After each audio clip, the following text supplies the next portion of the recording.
محترم ناظرین، امریکہ نے دنیا کی پہلی خلائی فوج بنانے کے بعد اب چاند پر بھی فوجی اڈہ تعمیر کرنے کا منصوبہ بھی بنا لیا ہے۔ تاہم یہ ابھی تک معلوم نہیں ہو سکا کہ اس پر کام کب شروع ہوگا اور کب تک مکمل ہو جائے گا۔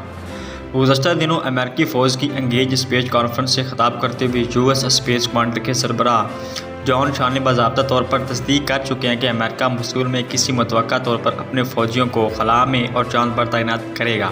البتہ انہوں نے اعتراف کیا کہ چاند پر فوجی اڈوں کی منزل ابھی بہت دور ہے۔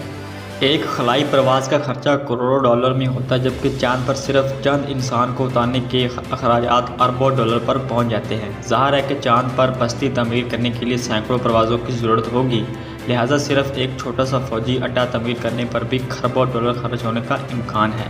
امریکی معیشت فی الحال اتنے خطیر اخراجات کا بوجھ اٹھانے کے قابل نہیں۔